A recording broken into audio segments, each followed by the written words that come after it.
দিন তো গেল, সন্ধে হলো, মাছ ধরে ধরিয়ে কটা মাছ পেয়েছি, খাবো আমি তেল লঙ্কা দিয়ে রে। আর কটা মাছ পেলে আমি যেতাম বিক্রি করতে রে। এই না না, আর গান করলে চলবে না, জালটা তো ফেলি আগে।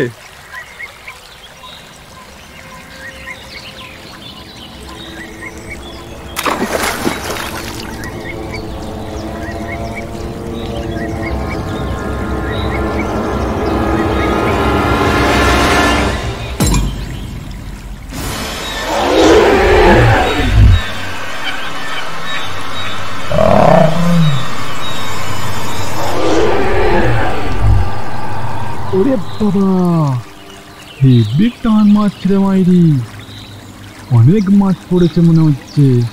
না, জালটা এবার তুলি।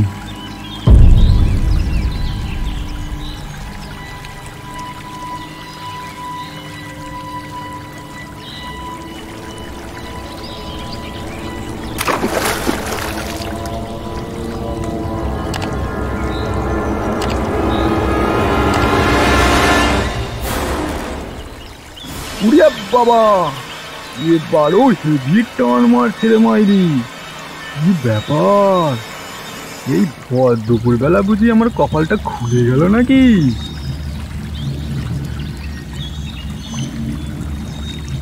কি ব্যাপার হলো, এতদিন মাছ চুরি করছি, এইরকম ঘটনা তো আগে কখনো চোখে পড়েনি। কিরকম ভুতুরে কাণ্ড রে বাবা।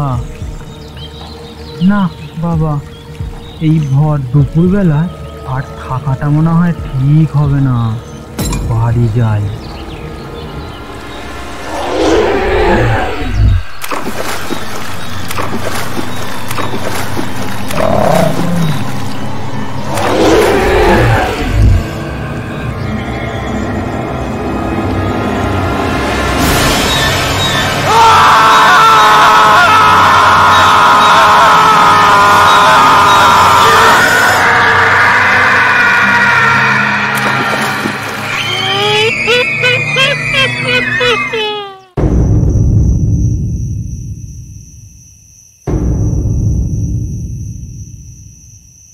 পেট ভরে খাবো মার, হব আমি বেসামার, আজ আমি মাল ছাড়া কারণ নয়। দেখুক পাড়া পরিস্থিতি কেমন মদ গিলেছি।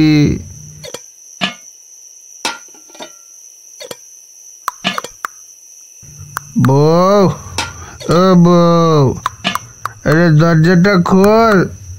মুখ পোড়া মিনসেটা আজও ছাইপাশ গিলে এসেছে। যাচ্ছি রে বাবা, যাচ্ছি, দরজা ভেঙে যাবে তো, যাচ্ছি। আজ আবার তুমি?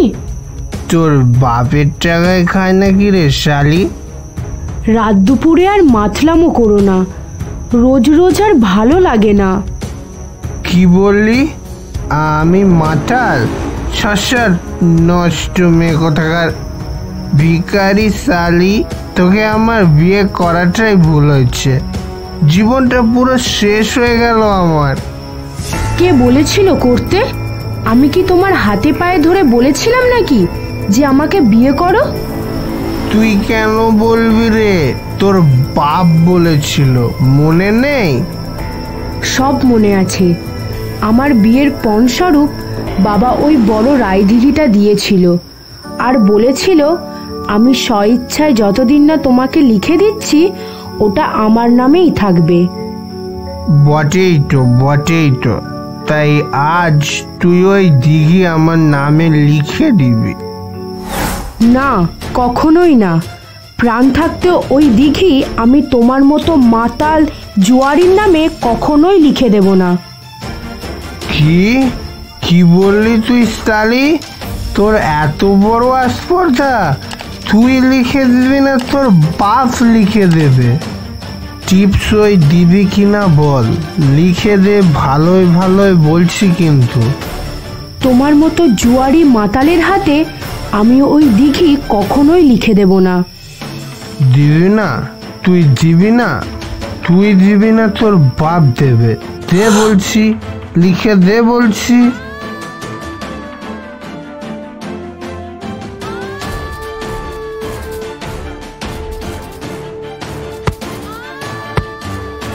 এই লোকটি হলো মদন রায়। এই সদ্য 6 মাস বিয়ে হয়েছে তাদের। শুধুমাত্র এই বিশাল বড় রায়দিঘির লোভে মদন বিয়ে করেছে এই মেয়েটিকে। বিয়ের পর থেকে মদন প্রতিদিন রাতে মদ খেয়ে এসে এমনই অত্যাচার করে তার বউয়ের ওপর। আজ মদনের মাথায় রক্ত উঠে গেছে। মদন বউকে মারতে মারতে তার বউকে মেরে ফেলে। আর মৃত বউয়ের টিপছাপ নিয়ে মদন সেই রায়দিঘির মালিক হয়। সেই মৃত বউকে পাথর বেঁধে মদন রাতের অন্ধকারে সেই রায়দিঘির জলে ফেলে দেয়। এইভাবে রাতের অন্ধকারে একটি নববিবাহিত মেয়ের জীবন শেষ হয়ে গেল।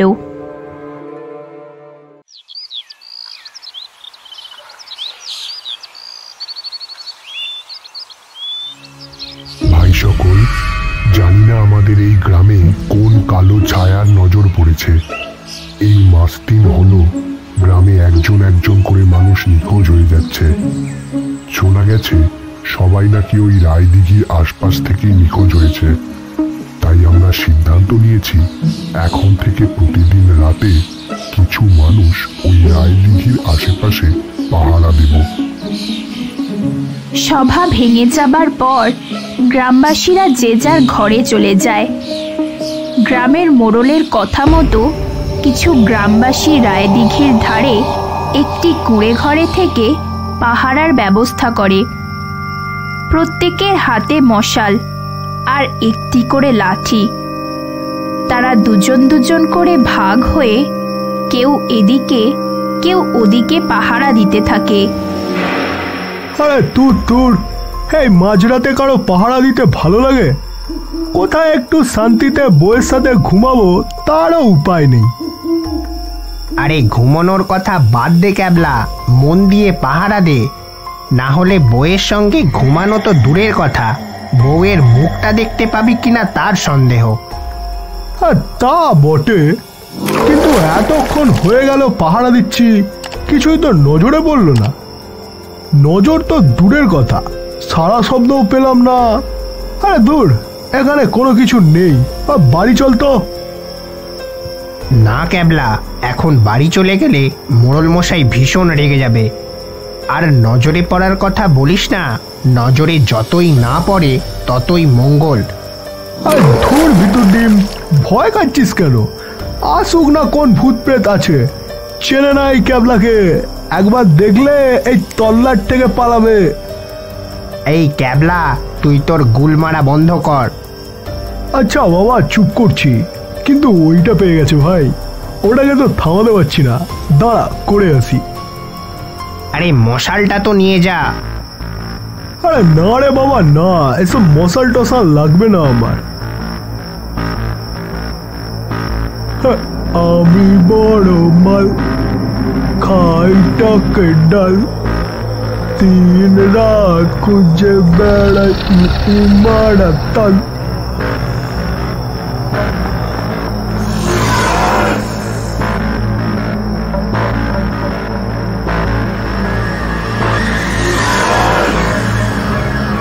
কেড়ে কেড়ে কেড়ে ভাই, কেড়ে কেড়ে ভাই, এখানে এত রাতে রঙ্গ করতে এসেছিস? চিনিস আমাকে? ঠ্যাং কেটে দিঘিতে ভাসিয়ে দেবো।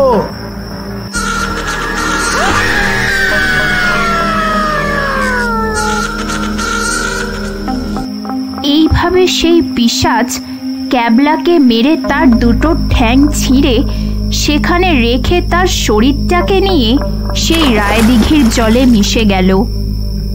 ক্যাবলার অতিরিক্ত সাহসিকতা তাকে মৃত্যুর মুখে নিয়ে গেল। এইভাবে গ্রামে প্রতিদিন একজন একজন করে লোক পাহারা দিতে গিয়ে সেই পিশাচের হাতে প্রাণ হারায়। শুধু তাই নয়, তাদের মৃত শরীর রায়দিঘির জলের তলায় সমাধি হয়।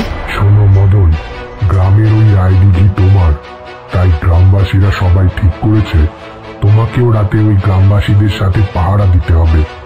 তোমার কোনো আপত্তি আছে? না না মোড়ল মশাই, এই গ্রাম আমার প্রাণ, আর এই গ্রামের প্রত্যেকটা মা বোন আমার বেঁচে থাকার প্রেরণা। তাদের জন্য আমি প্রাণ দিতেও রাজি আছি। মদন তার স্ত্রীকে মেরে এই গ্রামে বাবু হয়ে উঠেছে। আজ রাতে তাকেও পাহারা দিতে হবে ওই রায়দিঘির কাছে। কি জানি আজ মদনের ভাগ্যে কি আছে।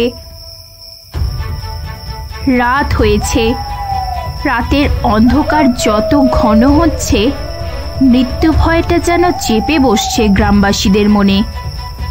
আজ মদনও এসেছে পাহারা দিতে। তার হাতে একটা মস্ত বড় তরবারি। চারিদিকে ঝিঝি ডাকছে। ক্ষণে ক্ষণে বন্য প্যাঁচার ডাক কারোর আগমনের সংকেত দিচ্ছে। সবাই এক কাছে দাঁড়িয়ে পাহারা দিচ্ছে। হঠাৎ ঝোড়ো হাওয়া বইতে শুরু করে।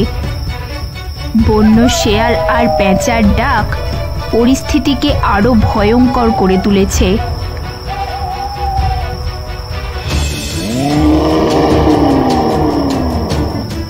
সবাই প্রচন্ড ভয় পেয়ে যায়। হঠাৎ তাদের সামনে প্রকট হয় সেই পিশাচ। ওই শয়তানটাকে আমার হাতে তুলে দে। ওর জন্য আমি 6 মাস নরক যন্ত্রণা ভোগ করেছি। ওই শয়তানটা আমাকে হত্যা করেছে। আমি ওর স্ত্রী। আজ আমার এই পেশার জন্ম শুধু ওর জন্য। ওর রক্ত না খাওয়া পর্যন্ত আমার মুক্তি নেই। ওকে আমার হাতে তুলে দে, তবেই এই গ্রামবাসী আমার হাত থেকে রেহাই পাবে। মদনদা, তোমার পাপের শাস্তি তুমিই ভোগ করো। গ্রামবাসীরা কেন তোমার পাপের শাস্তির ভাগিদার হতে যাবে? আমরা গেলাম। না না, আমায় ছেড়ে যাস না, যাস না তোরা। আমার ভুল হয়ে গেছে, আমাকে ক্ষমা করে দাও। এই দিঘি আমি আবার তোমার নামে লিখে দিচ্ছি, আমাকে ছেড়ে দাও। শয়তান!